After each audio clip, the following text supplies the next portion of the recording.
원진 형제님, 김원진 형제님 질문 한번 하고, 부활하면 어떤 게 떠올라요? 부활. 생명 떠올라. 너무 좋네요. 부활. 생명이 떠오른다. 누구한테 물어볼까? 신혜수 자매님, 부활하면 뭐가 떠올라요? 부활. 떠올라요? 김태원이 떠오르기도 하잖아요, 그죠?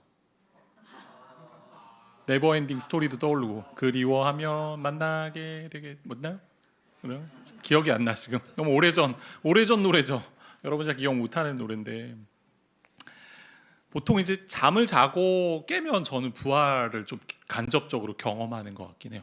잠을 자고 푹 자고 푹 일어날 때 개운하잖아요. 이게 부활의 모습이 아닐까라는 그런 상상들을 많이 해보는데, 여러분의 세대에서는 부활을 어떤 거라고 좀 생각할까요? 아까 좀 전에 우리 기도해 주신 우리 상현 형제님의 기도에 제가 몇 가지 적었는데 너무 잘 얘기해 주셔서 적었는데도 금방 까먹어. 요즘 이래요. 제가 아메바 같아, 아메바. 그래서 학업과 진로와 관계와 경제적인 부분의 그런 어려움들, 근데 그런 것들이 열리거나 또 뭔가 채워지면은 부활한 것 같은 느낌을 가질 때가 있잖아요. 그죠? 그러니까 고난 주간을 통해서 예수님의 십자가 사랑과 그리고 또 예수님의 은혜를 또 배워갔고, 그다음 지난주 아마 부흥에 참여하신 분들은 알 텐데, 혹시 참여하지 못하신 분은 꼭 들어가서 유튜브 들어가서 들어보시면 너무나 좋은 귀한 이야기들이 담겨 있습니다.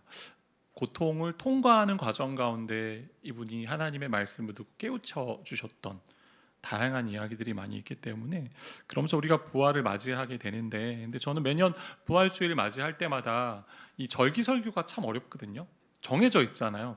부활주일날 하는데 왠지 다른 설교를 하면 안 될 것 같잖아요. 부활에 관한 설교를 해야 되고, 오늘 아까 찬양할 때 너무 잘하셨는데 디스하는 게 아니고 주님께 영하니까 거의 약간 우리가 장송곡처럼 가는 분위기죠.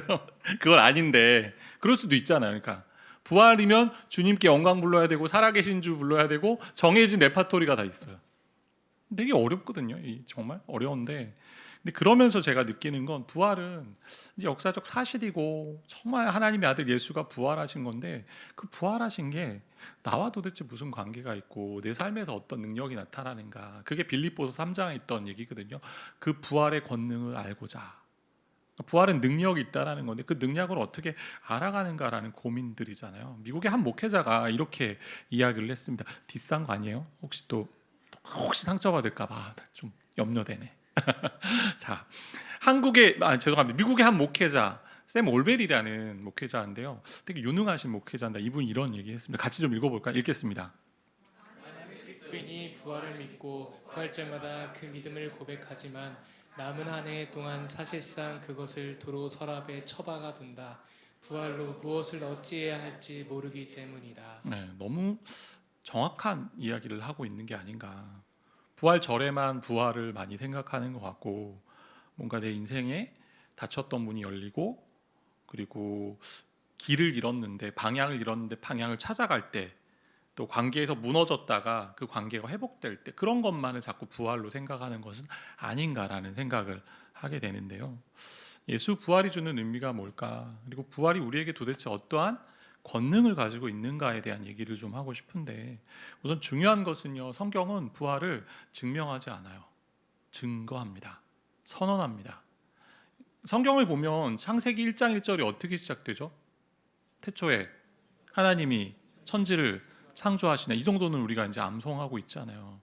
근데 이 구절 자체가 너무나 놀라운 거죠. 세상은 자꾸 천지가 어떻게 만들어졌는지 증명하고 과학적으로 뭔가 알아가려고 하는데, 성경은 뭐라고 그냥 선언하는 거죠. 끝났어요. 거기서부터. 태초에 하나님이 천지를 창조하셨다, 선포입니다. 그냥 믿어라. 거기서부터 시작. 부활도 동일합니다. 믿어라라는 거예요. 부활의 증인이 있고요. 확실한 일이기 때문에, 진실이기 때문에 그냥 사건을 되어진 대로 기록을 하고 있고 서술을 하고 있지, 거기에 어떻게 예수님이 부활하셨는지, 이 어떻게 되었는지 그런 과정들을 전혀 얘기하고 있지 않다라는 거예요. 그래서 부활을 받으라, 믿으라, 그게 권능이다라고 얘기하는 건데요. 근데 부활에 우리 제자들의 모습이 어떻습니까? 오늘 말씀 보니까 19절 보니까요, 안식 후 첫날 저녁에, 부활하신 날 저녁이죠. 유대인들이 예수님을 십자가에 못 박았잖아요. 빌라도는 놓아주려고 애를 썼으나 왜 그렇게 십자가에 못 박았죠? 예수님이 내가 유대인의 왕이라고 하니 말도 안 되는 거죠. 그리고 또 자기가 하나님의 아들이래요. 신성 모독. 그러니까 그것을 다 이제 넘기는 거죠. 우리는 사형 권한이 없으니 로마의 이제 법의 집행을 받아가지고 그래서 어떻게 하는 거예요? 로마의 황제를 대적하는 인물이다라고 얘기해서 한 거잖아요. 그러다 보니까 유대인들을 두려워해서 모인 곳의 문들을 굳게 닫고 있었던 제자들이었습니다. 게다가 유대인들이 왜 예수님을 못 박았죠? 예수님 신성 모독죄도 있고 자칭 로마 그 유대인의 황제라고 하니까 왕이라고 하니까 싫고, 근데 유대인들 왕이면 우리를 구원해 줘야 되는 로마의 압제로부터 구원해 줘야 되는데 구원하려는 낌새가 별로 안 보이는 거예요. 처음에는 오병이어로 많은 것도 먹이고 사람도 고치고 귀신도 내쫓고 엄청난 기적을 행하는데 자꾸 죽으러 가겠다고 하는 이런 이야기에 말이 안 되는 거죠. 그래서 자신들 기대에 충족하지 않는다고 예수님 십자가에 꽝꽝 목을 박게 됩니다. 그러니 그의 제자인 우리는 어떻게 될까? 이 두려움이 있는 거죠. 우리의 생명도 혹시 유대인들이 앗아가지 않을까? 왜냐하면 예수와 함께한 기억들을 가지고 있는 사람들이기 때문에. 1세기 당시에 예수님을 믿는 것은요 오히려 역으로 이단이라고 여겼습니다. 유대인들이 예수님 믿는 사람들을 이단아라고 봤고 그들이 전염병이라고 생각했던 그런 거였어요.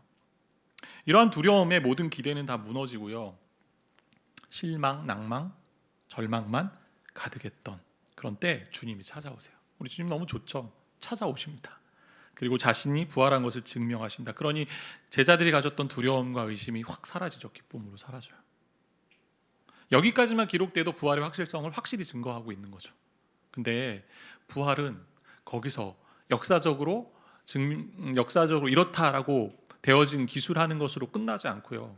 부활의 의미가 있다는, 예수님 왜 부활하셨는가? 오늘 21절부터 23절에 보면 예수께서 또 이르실 때 너희에게 평강이 있을지어다. 평강 인사를 전하시고 아버지께서 나를 보내신 것 같이 나도 너희를 보내노라. 보낸다는 거죠. 예수님이 이 땅에 오셔서 하나님 나라의 사명을 가지고 세워가시는 그 일들을 이제 제자들에게 맡깁니다. 그리고 22절 이 말씀을 하시고 그들을 향하사 숨을 내쉬며, 한번 숨을 내쉬어볼까요? 여보세요? 해보세요. 다 일으켜 세워가지고 한번 해보라고. 숨을 내쉬면서 뭐라고 하셨어요? 성령을 받으라. 구약에 보면 숨이라는 단어하고 성령 이 단어가 동일한 단어, 호흡 이런 단어거든요. 그럼 23절 같이 읽겠습니다. 너희가 누구의 죄든지 사하면 사하질 것이요 누구의 죄든지 그대로 두면 그대로 있으리라 하시니라. 마치 부활 이후의 장면은요 제자들에게 사명을 주시면서 파송하는 파송식의 사명 같아요. 주일날 어떻게 보면 우리가 모였다가 다시 흩어지잖아요. 교회는 모이는 곳이고 흩어지는 곳입니다. 중간에 있는 거죠. 어떻게 보면 이중의 정체성을 가지고 있다고 하는데, 그러니까 세상으로부터 부름받은 존재들의 모임이 교회고 또 세상을 향해 보냄받은 제자들의 모임이 또 교회거든요. 그래서 우리는 이곳에 와서 또다시 사명을 가지고 파송받는 자리가 이제 이 예배의 자리가 되기도 합니다. 그래서 아버지께서 보내신 것 같이, 나를 보내신 것 같이 나도 너희를 보낸다. 아버지의 권세와 권위를 가지고 보내겠다라는 거죠. 대사들 있지 않습니까? 대사들, 여러 나라의 대사들, 뭐 특별히 지금 어떻게 보면 이란이나 이런 쪽은 참 만만치 않은 그런 가운데 있을 텐데, 근데 보통 대사들, 영사들이 뭘 합니까? 그 지역에 있는 우리나라 국민들, 자국민들을 위해서 애쓰는 거잖아요. 누구의 명을 받아? 이 나라 국민, 이 대표인 대통령이 임명장을 줘서 주는데 결국은 이 국민이 주권이 있으니까 대통령제는, 그러니까 그 국민의 권한을 가지고 이 나라의 권한을 가지고 그 일들을 하는 게 대사잖아요. 우리도 그렇다는 거예요. 세상을 향해 주님이 보내십니다. 저와 여러분을 하나님의 대사로. 근데 두 가지 이제 보내는 그런 방식이랄까요? 모습이 있는데, 첫 번째는 사명을 부여하시죠. 누구의 죄든지 사하며. 자, 대사를 보내는데 그냥 보내지 않고 사명을 주시는데 23절 말씀 다시 보면 너희가 누구의 죄든지 사하면 사하질 것이요 누구의 죄든지 그대로 두면 그대로 있으리라 하시니라. 사하다, 용서하다라는 의미고, 사하면 사하질 것이요, 사하진다는 얘기는 수도 못해요. 그러니까 우리가 사했을 때, 용서를 해줬을 때 용서함을 받는 건 우리가 해서 받는 게 아니고 하나님이 용서해 주신다라는 단어입니다. 신적 수동태라고 얘기하는데, 그러니까 하나님 용서하신다는 의미고 제자들은 하는 건 뭐냐? 용서를 선포하는 사명을 받았다라는 이야기입니다. 그래서 죄사함의 복음을 전하고 선포하라는 이야기예요. 그래서 죄사함의 복음을 전했을 때 그 사람이 그것을 받으면 죄사함을 받는 것이고, 받지 않으면 심판에 이른다라는 거죠. 세상의 문제들을 잘 보시면 여러 가지 문제들이 있는데 그 문제의 핵심은 뭘까요? 문제의 핵심. 우리 어린 아이들도 싸움이 있잖아요. 갈등이 있잖아요. 어떤 걸로 많이 싸워요? 우리 유아유치부 선생님, 내용킨더 선생님 해주자면 애들 뭘로 싸우죠? 소유권, 간식 가지고 싸우잖아요. 동일한 크기로 2개씩 줬는데도 불구하고 제게 더 커요. 바꿔달라고 하죠. 그럼 또 어떻게 해요? 바꿨는데 다시 바꿔. 원래 제게 크다고. 근데 그 모습이 어린아이들만 있어. 여러분과 저한테도 있잖아요. 내가 좀 더 손해보지 않으려고 하는 거고, 내가 좀 더 희생하지 않으려고 하는 거고, 직장 생활할 때 가장 어려운 일 제가 할게요 하는 분들 만만치 않잖아요. 없어요. 많지 않아요. 그 일들을 하고 싶지 않다라는 거죠. 왜냐하면 오늘날 세상의 갈등의 그 핵심은, 문제의 근본의 핵심은 죄잖아요. 죄는 뭐예요? 5글자로 자기 중심성. 자기로 다 굽어져 있기 때문에 그 일들이 있잖아요. 그러니 인생 가운데요 여러 어려움들이 펼쳐지는데 그 죄로 인해 무엇이 왔습니까? 참 죽음이 왔잖아요. 사망이 왔잖아요. 사망에 이르는 길 가운데요 고통이 있고요, 아픔이 있고요, 이별이 있고요, 고난, 질병의 상황들이 있고요. 그 가운데 뭐가 있어요? 좀 전에 우리 이야기했던 것처럼 관계 깨어짐도 있죠. 혹시 최근 한 달 사이에 실현 당하신 분 있으세요? 손을 내려주세요. 그런 분 있으시면 마음에 손만 드시고. 실현 당하면 마음 아프죠. 그럼 정말 죽고 싶잖아요. 죽고 싶다는 표현을 쓰잖아요. 근데 누군가 새로운 만남을 가지게 되면 어때요? 마치 부활한 것처럼 이제 살아나잖아요. 살아나는 것처럼. 그런 관계의 깨어짐들이 태초에 아담과 하와를 통해서 인류가 하나님을 떠남으로 말미암아 우리 사이에, 아담과 하와 사이에 생기고, 아담의 자녀들 사이에도 생기고, 살인이 있고, 깨어짐의 아픔을 경험하고 있는 인생입니다. 용서함보다 깨어짐이 많고요, 분노가 많고, 원통함이 많고요. 왜냐하면 우리 죄된 본성 때문에 그렇잖아요. 지금은 좀 안타깝긴 한데 그래도 이분의 책들은 제가 좋아하기 때문에 우리가 참 한 사람을 이렇게 탁 매도하진 않아야 될 것 같아요. 필립 얀시라는 분이 이제 최근에 그런 선언을 했는데, 본인이 몇 년 전부터 약간의 이제 불편한 관계를 맺어서 본인이 하던 사역들을 다 내려놓긴 했지만, 그분이 지은 책 중에 가장 좋은 책 중에 하나는 놀라운 하나님의 은혜라는 책이 있습니다. 거기에 해밍웨이의 소설이긴 해요. 소설에 얘기를 하나 하는데, 그게 뭐냐면 스페인에 한 아버지와 아들이 있었는데 아들 이름이 파코였습니다. 파코. 타코가 아니고 파코. 잘 들어요. 파코. 아버지 아들이 다툰 후에 아들이 집을 나가서 스페인에 가면 마드리드가 있죠. 마드리드로 갔습니다. 한동안 만날 수 없었던 아버지가요 아들과 화해하기로 다짐을 합니다. 뒤늦게 양심의 가책을 느낀 아버지가 신문의 일간지에 광고를 냅니다. 이런 광고: 파코, 화요일 정오에 몬타나 호텔에서 만나자. 다 용서했다, 아빠가. 파코는요 스페인에서 남자들의 이름으로 흔한 이름이에요. 남자들 이름 요즘 흔한 게 뭐죠? 형일인가요? 형일. 네, 형일. 뭐 많잖아요. 네.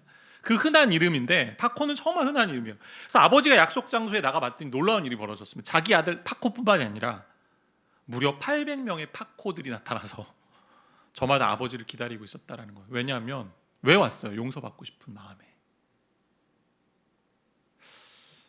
용서에 대한 원함들이 다 있다라는 거예요. 그러면서 세상은요 죽음의 문제가 있는 사실을 잊고 살잖아요. 제자들의 두려움이 뭐였어요? 죽음 때문이잖아요. 왜 그들이 두려움을 가졌습니까? 우리도 죽게 될까 봐. 예수님의 제자이니 의심도 있고, 예수님 우리를 끝까지 책임지다고 했는데 왜 이렇지? 라는 고민들. 종말에 대해 별로 관심이 없어요, 세상 사람들. 그러니 천국 그리고 하나님 나라 이런 거 관심 없고 영원한 지옥에 대한 관심만 있죠. 최근에 나온 그 노래 하나 있더라고요. 악뮤 아시죠? 악뮤. 예. 소문의 낙원. 알아요 그 노래? 잘 보세요. 글을 잘 보시면 이 친구들이 선교사님 자녀라 그런지 상당한 그 의미를 좀 많이 넣어놨어요. 그 안에 이 세상 사람들이 루머의 낙원이라고 해놓긴 했지만 천상의 이 하나님 나라를 지금 이야기하는 것 같고, 힘든 사람, 피곤한 사람들, 따뜻한 스프가 있으니 와서 먹으라고 얘기하고 있고, TV에서 볼 수 없는 뭐 이런 여러 가지 표현들을 쓰고 있잖아요. 그래서 세상이 다인 것처럼 살아가지만 결국 죽음 앞에 서면 누구도 자유롭지 않습니다. 제가 과거에 일전에 들었던 것은 교도소에 이제 교도소에서 근무하셨던 분의 이야기가 뭐냐면 사형 언도를 받고 사형장으로 끌려가는 사람들 같은 경우 그 사람이 사회에서 엄청난 뭐 폭력 배웠고 나름 뭐 힘도 세고 뭐 권력이 있었던 사람이라 할지라도 그 끌려가는 그 사형장에 걸어가는 그 길은요 정말 놀랍대요. 온갖 그 몸에 있는 분비물을 다 빼놓고 가고 그 다음에 한 발짝 한 발짝 걸어갈 수가 부들부들 떨면서 안 됩니다. 그게 사형을 죽음 앞에서 다 사람들은 두려워하는 거잖아요. 그리고 내가 생각한 시간에 죽음이 올 거라고 우리는 자꾸 착각하고 있는데 그런 일이 없잖아요. 내가 원한 그 날짜에 그 시간에 죽는 사람이 어디 있어요. 그러나 죄와 죄로 인해 온 사망의 문제를 이기신 분이 그리스도잖아요. 죄의 문제, 죄로 온 사망의 원죄를 이기신 분. 그래서 존 오웬이라는 분이 이렇게 얘기합니다. 잘 들어요. 말장난 같은데 근데 잘 생각해보면 너무나 의미 있는 얘기예요. 그리스도의 죽음 안에 신자의 죽음이 죽었다. 그리스도의 죽음 안에 신자의 죽음이 죽었다. 다시 말하면 좀 풀어 쓴다면 그리스도의 죽음이 우리의 죽음을 죽이셨다. 이겼다라는 얘기예요. 그럼 그 죽음의 두려움 없이 이제 우리는 용기를 가지고 살게 되고 평안을 가지고 살게 돼요. 그래서 죄의 용서함의 복음은 평안의 복음과 연결되어 있습니다. 이 평안이라는 것은요 그냥 주는 평안이 아닙니다. 놀라운 평안이 담겨 있는데 그 얘기를 또 연이어하겠습니다. 그러고 나서 이제 어떻게 하죠? 능력 동반이 있죠. 숨을 내쉬며 성령을 받으라라고 얘기하죠. 이렇게 보내시면서 죄 사함의 용서함의 복음을 가지고 보내시면서 그냥 보내지 않으세요. 함께 능력을 동반하는 그런 성령을 보내주시죠. 요한복음 16장에 보면 자신이 떠나가는 것에 대해서 예수님이 자신이 떠나가는 것에 대해서 모든 제자들에게 유익이 된다. 오늘날 우리에게도 유익이 된다라고 말씀하십니다. 보혜사 성령이 임하시기 때문에 보혜사는 곁에서 돕기 위해 부름받은 존재라는 그런 뜻을 가지고 있는데 1세기 당시에 예수님이 계시는 장소에 있어야만 예수님을 만나고 예수님의 이야기를 들을 수 있었습니다. 뭐 기적은 때로는 이 시간과 공간을 초월해서 벌어지기도 했지만 예수님과 함께 하려면 임재 가운데 있으려면 그 시간 그 장소에만 있어야 됐어요.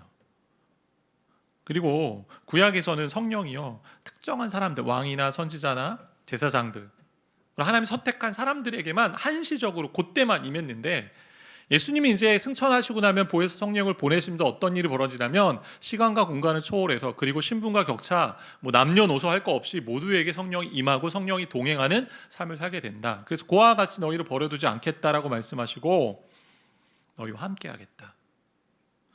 하나님이 자기의 사랑을 많이 드러내시잖아요. 성경을 통해서 여러 단어들이 있는데 그 중에 한 단어 중에 하나는 임마누엘이죠.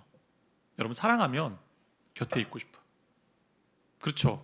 우리 다 알고 있죠. 김민지 자매 누구랑 결혼하는지 다 모두가 사랑합니까? 누구랑 같이 있고 싶어요? 아버지? 어머니? 같이 있고 싶어. 사랑하면 왜? 내 곁에서 도와주는 사람이니까 함께하는 사람이니까 나의 지지자니까. 근데 성령이 그렇다는 거예요. 이 부활의 권능을 경험한 삶이잖아요. 그리스도의 영 성령이 우리 삶의 자리마다 우리의 걸음마다 함께하시고 역사하시고 인도하세요. 그러니 제자들이요 두려움이 사라지죠. 성령이 오시니까요 사도행전에 보니까 그렇게 두려워했던 그들이 문을 박차고 나가 복음을 전하고 순교하는 자리까지 갑니다. 예수님 십자가 달리신 후에 그 자리에 아마 그 사랑하시는 제자 한 명밖에 없었잖아요. 뭐 니고데모도 있었겠네요. 그죠? 하여간 십자가상에 그 근처에는 그 사랑하신 제자 요한밖에 없었고 다 도망갔잖아요. 다 사라졌어요. 근데 성령이 임하니까 자신의 삶을 들여서 복음을 전하고 위협을 무릅쓰는 일들을 하게 됩니다. 여기서 한 가지 보면 숨을 내쉬며 성령을 받으라 하셔서 그냥 성령을 받으라 말씀하시면 되는데 숨을 내쉬며 굳이 왜 이 단어를 쓸까? 창세기 2장하고 좀 연결되는데 처음 여호와 하나님이 흙으로 사람을 지으시면서 그 생기를 그 코에 불어넣으시니 사람이 생명이 되었다라는 말씀 있잖아요. 그것처럼 마치 숨을 내쉬면서 후 부르시면서 성령을 받으라 하는 의미는 성령이 너희와 함께하고 너희 인생을 돌본다라는 것과 함께 이제 새 생명을 너희가 받아서 움직이는 전도자가 된다라는. 그래서 제자들의 삶을 보면요, 예수님 십자가 그리고 부활 이후에 그들의 삶이 달라졌지 그 전까지는 잘 몰라요. 아는 듯하면서 모르고요, 계속 끝까지 예수님 죽음의 그 자리까지 가는데도 불구하고 서로 싸우고 누가 더 낫냐, 누가 더 뭐 높은 자리 가냐, 이런 친구들이었습니다. 그리고 배신하고 도망하고. 근데 성령을 받으니 눈이 열리기 시작하고 자신의 삶을 드리기 시작하고 새로운 인간, 새로운 생명, 새로운 공동체가 되었다라는 거예요. 이런 용서의 복음과 평화의 복음을 경험하면 생명이 살아나는 거죠. 생명이 살아나는 거. 이게 주님에게서 왔다라는 것이 부활의 의미잖아요. 세상에 보면 여러 신들이 있는데요, 내가 상처 입었다, 여러 사람들을 위해 내가 상처 입었다라고 얘기하는 신은 세상에 없어요. 성경만 있죠. 우리 주님은 저와 여러분의 죄를 위해 상처를 친히 입으셨고 여러분의 상처를 다 담당하셨다라는 거잖아요. 그게 이사야서에 있는 말씀인데 같이 좀 읽겠습니다. 이사야 53장 5절 말씀. 그가 찔림은 우리의 허물 때문이요 그가 상함은 우리의 죄악 때문이라. 그가 징계를 받음으로 우리는 평화를 누리고 그가 채찍에 맞음으로 우리는 나음을 받았도다. 평화 나음을 얻었어요. 이 복음이 우리 가운데 주어졌습니다. 그럼 누가 이 복음을 전할 수 있을까? 이 말씀을 누가 용서와 평안과 그리고 생명을 나눌 수 있을까요? 예수 그리스도의 복음을 아는 자가. 복음 안에는 두 가지가 크게 담겨 있습니다. 팀 켈러 목사님이 정리한 거고 지난주에 오셨던 우리 목사님도 잘 정리해 주셨는데 두 가지 역동이 있습니다. 첫 번째는 나에 대한 무능함을 얘기하는 거고 또 하나는 하나님의 놀라운 은혜를 얘기하는 거예요. 첫 번째 나에 대한 무능함은 나에 대한 뭐죠? 뭐라고죠? 무능함. 죄송합니다. 무능함을 얘기하는 거죠. 나는 내가 생각하는 것보다 훨씬 더 심한 나쁜 죄인이다라는 거고, 또 하나는 나는 내가 생각했던 것보다, 내가 바랬던 것보다 더 큰 위대한, 훨씬 큰 위대한 사랑을 받은, 은혜를 받은 존재다. 그게 복음 중심 삶에 나와 있습니다. 첫 장에 쫙 도표로 해가지고 선으로 해서. 그러니까 조건 없이 대가 없이 하나 없는 사랑, 영원한 사랑을 우리에게 주셨어요. 그렇기 때문에 그 복음을 경험한 자가 용서함을 받았기에, 평안을 누리고 생명을 누렸기에 전하게 됩니다. 그러면 우리 삶에 좀 여유가 생기는 것 같아요. 진짜 기적이 뭡니까? 사람이 살아나야? 때로 병이 고쳐져야? 때로 진로가 확 열려야? 내가 공부했는데 이제 중간고사 기간 있죠. 학생들 중간고사 또 준비해야 되는데 A뿔 맞으면 기적. 근데 정말 기적은 이런 복음을 누리는 자가 여유와 자유를 가지고 사람들을 대하는 것. 정말 힘들고 어렵지만 내 마음은 사람과 만났을 때 한 번 더 웃음을 지어주고 미소를 가지고 이야기하며 대화하고 인사하고 서로를 짠하게 여기고, 그리고 고통의 순간을 우리는 통과하고 있죠. 근데 이 고통의 순간도 지난주에 한번 말씀을 들어보세요. 부흥의 말씀에 그리스도의 십자가 고난을 통해 부활의 승리 주셨잖아요. 그래서 승리의 관점에서 고통을 해석하는 것이 중요하다. 그 힘을 가지고 또 나아가는 거죠. 그러면서 우리가 관계 속에서 받는 깨어짐을 경험하잖아요. 나를 미워하고 싫어하는 사람들 있잖아요. 있나요? 있다. 지금 없어요? 다 없나 보네요. 예. 민성 형제 있는 것 같은. 학원에 있어요? 없어요? 없어요. 내가 미워하는 사람 있죠?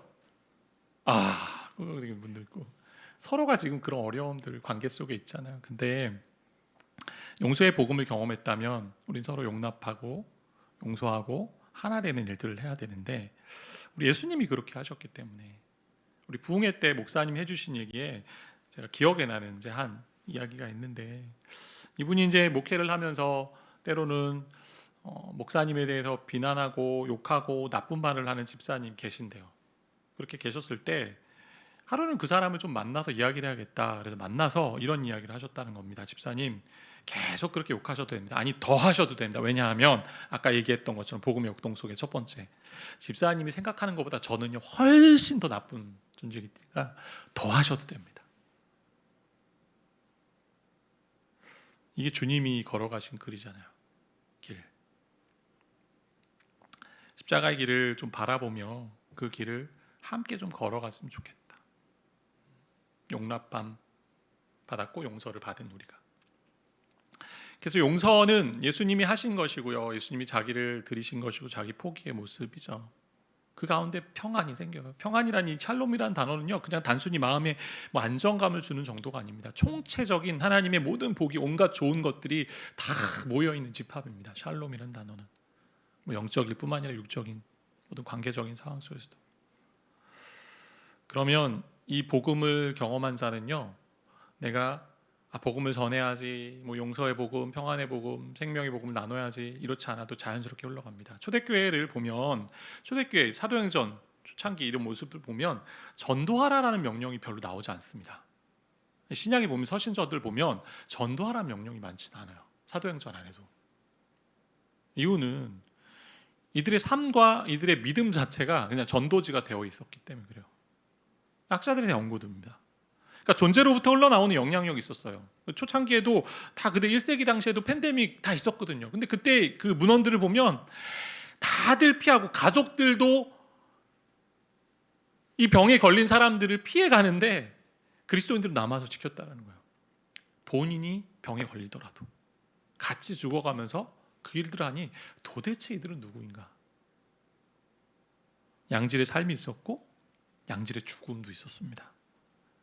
그게 전도 자체였다라는 거예요. 그래서 이것이 어떻게 가능해지냐? 복음 안에 있을 때 가능해지는 거죠. 복음을 듣고 복음에 반응하고 복음 안에 섰을 때. 저는 은혜의 각성이라는 표현을 좀 쓰고 싶은데, 우리가 계속 말씀을 듣는데요, 오늘도 동일한 말씀을 들을 겁니다. 이렇게 뭐 요한복음 20장 뭐 처음 듣습니까? 또 듣는 거잖아요. 근데 어느 순간 내 마음에 콱 박히거나 내 머리를 땅 때리거나 그 말씀이 나를 변화시키잖아요. 그게 뭐냐면 각성이에요. 그러니까 동일한 말씀, 자주 들었던 말씀이 마음에 울림을 주고 마치 천둥소리처럼 들려질 때 우리는 기존에 알았던 것을 새롭게 알아가는 그런 은혜가 있다는 거죠. 그러면 이제 마음으로 움직이기 시작하는 거죠. 하라 해서 움직이지 않고 저절로 움직이게 됩니다. 아, 그 말씀이었구나. 그 말씀. 이 말씀을 가지고 우리가 살아갈 때 부활의 권능을 누리게 돼요. 그래서 복음을 듣고 복음 안에 거하는 저와 여러분이 돼야 되고요. 주님 안에 거하셔야 되고, 십자가 복음은 날마다 본인에게 들려야 되고. 목회자인 저도요, 복음 안에 거하지 않으면요 되게 날카로워집니다. 원래 날카롭기도 하지만, 날카롭죠? 예. 세모돌이인데, 저 별명이 세모돌이 아십니까? 세모. 우리 아내가 지어준 세모돌이. 지금은 좀 많이 바뀌고 있긴 하지만, 하나님 앞에서 정말 받은 평안과 용서와 그 은혜를 흘려보내는 일들을 할 수 있다는 거예요. 그래서 복음 중심 삶에 들어오란 얘기고, 그래서 말씀을 읽으란 얘기고, 그래서 복음을 계속 읽으면서 깨달아지도록 성령께서 인도해달라 구하는 겁니다. 그럼 저와 여러분의 인생에 평강, 생명, 또 용서받은 용납들을 누리는 삶이 되는 줄 믿습니다. 같이 기도할까요? 부활의 아침, 생명의 주인 되어주셔서 감사합니다. 살아나셨음을 증명해 보이셨고 증거해 주셨고, 그 이후에 제자들에게 또 세상을 향해 보내는 그 사명들을 또 주셨던 것을 기억하며 우리도 세상을 향해 나아가는 그 복음의 증거자 되기로 원합니다. 평화와 용서와 또 생명이 있는 그런 복음으로 우리가 무장하여 나아갈 수 있도록 먼저 우리를 깨우쳐 주시고 깨닫게 하시고 은혜의 각성이 있도록 하나님 함께하여 주옵소서. 예수님의 이름으로 기도드립니다. 아멘.